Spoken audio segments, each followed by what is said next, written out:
Welcome back to the BASP Test Kitchen. We're doing our first, most basic starter, ferment sauerkraut. So you'll need a cabbage, some carrots, and we have an onion that we chopped up ahead of time. Previous video can show you how to do that if you're interested.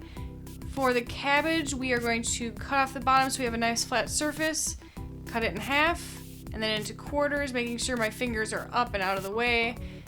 Cut that core out. You don't want any of that little core part left in there. And then in half one more time, and then I'm going to chop it up into fine shreds. Most of these ferments are really good to practice your chopping and knife skills. Absolutely. We are going to get a carrot to peel,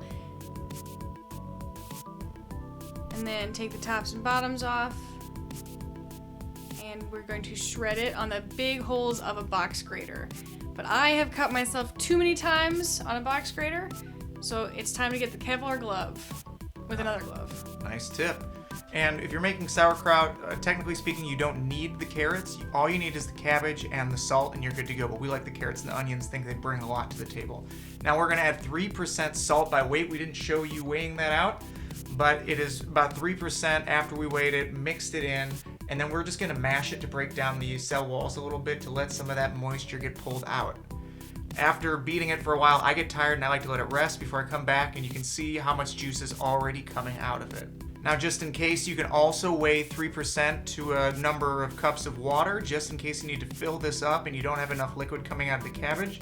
A lot of people will just use the liquid itself that comes out of the cabbage, but I often top it off with the saltwater brine solution.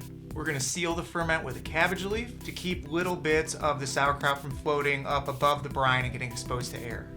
And then we've got a weight in there that I'm going to smash down and once again fill in with brine just in case it spills over the edge. It won't water down the solution that's in there. Having this all capped off and ready to go, we're going to put it on a shelf somewhere around 70 to 80 degrees and let it sit for 3 days to a week. You can let it go for up to a couple months to make it really sour. Now after it's sat for about that long, we pull it out, take the cap off, keep that if we want to keep going with it. You can just pull out what you want and put it back on the shelf to keep getting more and more sour, or you can pull all of it out of there, put it in a jar, and get it in the fridge. But if you don't have the fridge space, leaving it on the shelf is kind of a nice option to have. We're going to push it down, get as much air out of there as possible, and make sure that we've got liquid up to the top or at least above any of the cabbage bits. We could put a weight on there if we needed, but with the jar, I think I'm just going to fill it right up to the top, and that's sauerkraut. It's just that simple. Pair it with some of your favorite foods, whether it's sausage, bacon, or apples. Sweet or savory, it's great with many things. This is super easy first ferment. We really hope you give it a chance. Have fun fermenting, and we'll see you soon.